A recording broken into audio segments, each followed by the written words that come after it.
어서오세요. 반갑습니다. 안녕하세요. 저는 천안에서 장사를 하고 있는 30대 남자입니다. 아내와 어렸을 때부터 알고 지낸 사이이고 연애 기간도 길었기 때문에 제가 아내를 전부 다 알고 있다고 생각했습니다. 하지만 저 혼자만의 착각이었습니다. 아내는 제 친구가 운영하고 있는 회사에서 일을 하고 있습니다. 아마 아내도 회사 사장이 제 친구라는 것을 알았을 거라고 생각하는데 무슨 자신감인 것인지 아니면 그렇게 그 남자가 좋았던 것인지 회사 동료랑 바람이 났습니다. 친구에게 그 사실을 들었을 때 그럴 리가 없다며 아니라고 생각했고 친구의 말은 믿지도 않았습니다.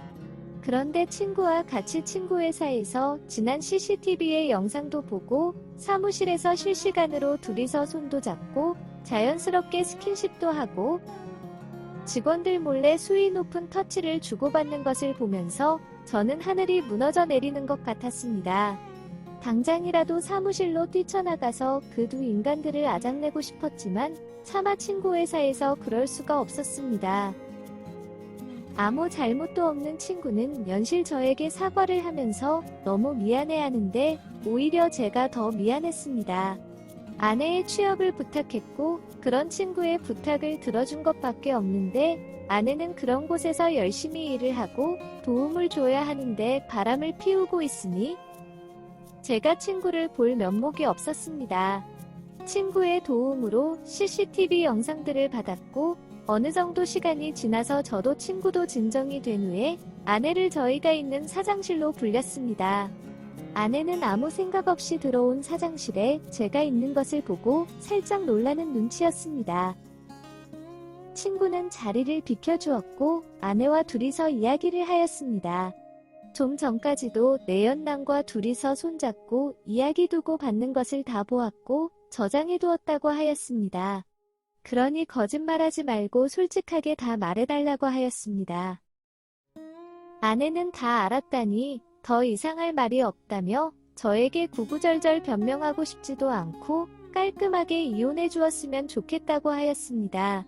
미안한 마음은 드냐고 물었더니 이혼할 사이인데 그런 것이 의미가 있냐면서 듣고 싶으면 사과해 주겠다고 하는데 정말 어이가 없고 눈물만 났습니다.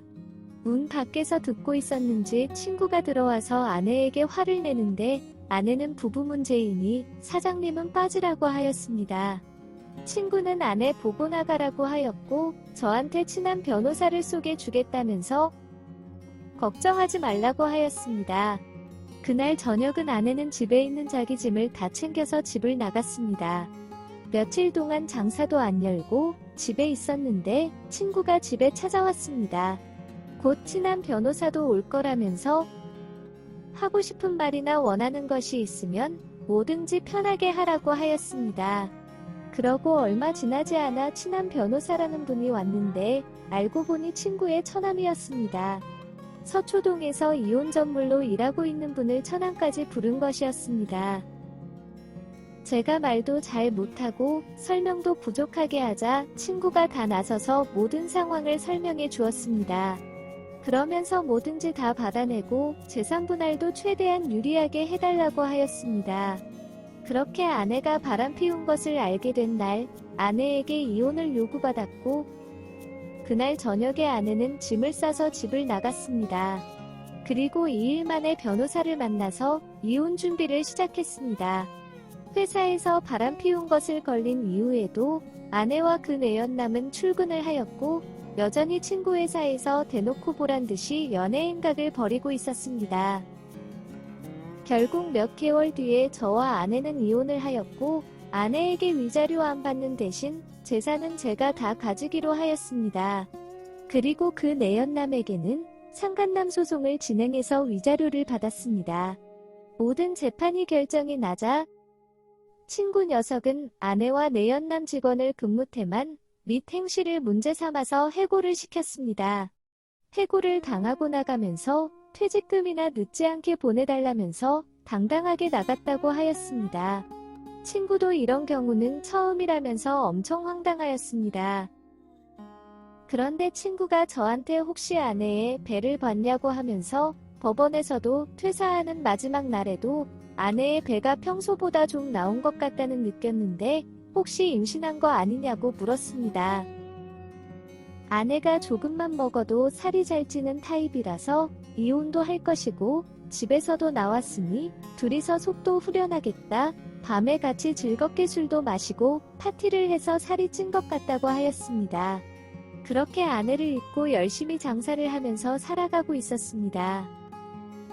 친구가 사람은 사람으로 있는 거라며 중간중간 여러 명의 여자를 소개해 주었고 그 중에 한 분과 마음이 맞아서 조금씩 서로를 알아가고 있는 중이었습니다. 그런데 아내가 갑자기 밤늦게 집에 찾아왔습니다. 이혼한 후에 현관문 비밀번호를 바꿔야 된다는 생각을 못하고 있었는데 갑자기 현관문 비밀번호를 누르고 아내가 갓난아이를 데리고 들어오는 것이었습니다. 왜 들어오냐며 당장 나가라고 하였지만 잠깐만 자기 이야기를 들어보라고 하였습니다. 바람을 걸리기 전까지 아내와 저도 부부관계를 가졌고 당연히 내연남하고도 아내는 관계를 가졌다고 하였습니다. 그리고 아내 친구들과 간 나이트에서 만난 남자하고도 몇 번 관계를 가졌다고 하였습니다. 너의 문란한 밤생활 이야기는 듣고 싶지 않다고 하자 일단 더 들어보라고 하였습니다. 저와 이혼을 한 후에 내연남과 같이 살면서 임신한 것을 알았고 당연히 가장 많이 관계를 한 내연남의 아이일 거라고 생각해서 내연남에게 내연남의 아이라고 말을 했다고 하였습니다. 그렇게 아이를 낳았고 몇 개월을 같이 키웠는데 내연남과 혼인신고하기 전에 내연남의 부모님이 친자검사를 해보자고 했답니다. 그래서 확인했더니 내연남의 친자식이 아닌 것으로 나왔고 내연남은 이해할 수 있다며 괜찮다고 하였지만 내연남 부모님의 완강한 반대로 결국 내연남과 끝이 나고 집에서 쫓겨났다고 하였습니다. 그러면서 왠지 제 아이일 것 같다며 지난 일은 잊고 다시 잘 지내보자고 하였습니다. 저는 말 같지도 않은 소리 하지 말라며 그 아이가 제 아이라는 법도 없고 설사 제 아이라고 해도 다시 잘 지내볼 생각이 없다고 하였습니다. 그러면 제발 아이라도 받아달라고 하는데 절대 안 된다고 하였습니다. 없는 아이라고 생각하며 살 테니 당장 나가라고 하였습니다. 하지만 아이를 내보내고 나니 마음이 너무 불편해서 살 수가 없었습니다. 결국 아내와 아이를 집으로 불렸고 며칠을 같이 지내면서 저도 아내 몰래 친자검사를 진행하였습니다. 그런데 다행인 건지 하늘이 도와주신 건지 그 아이는 제 아이가 아니었습니다. 그래도 며칠 같이 보낸 정이 있어서 돈 500만 원을 주면서 잘 살라고 하였습니다. 친구는 500만 원씩이나 아내한테 왜 줬냐면서 난리를 피웠지만 그래도 제 인생의 절반 가까이 같이 지내온 아내와 아내의 아이에게 그냥 친구로서 주고 싶었습니다. 지금 어디서 어떻게 지내는지 소식은 전혀 못 듣고 있고 가끔 연락 오는 작은 천한 말로는 장인어른의 완강한 반대로 아내는 처갓집에도 못 들어가고 있고 아직 애가 너무 어려서 일도 못 다니고 있다 보니 처남이랑 처제가 생활비를 보태주고 있다고 하였습니다. 좀 더 크면 어린이집 맡기고 일을 다니려고 하는데 요즘 경기가 안 좋다 보니 그것도 만만치 않은 것 같다고 하였습니다. 결국 다 지나고 생각해보니 저와 이혼 소송 중일 때도 아내는 어떤 남자의 아이를 임신 중이었다는 것이고 만약 이혼하지 않았다면 바보처럼 제 아이인 줄 알고 키웠을 거라고 생각하니 친구가 서둘려서 빨리 이혼하길 정말 다행이라는 생각이 들었습니다. 평생 친구에게 감사하며 살아가겠다고 하자 매주 술을 사라고 하더군요. 오늘의 사연은 여기까지입니다. 구독과 좋아요, 알림 설정 부탁드립니다.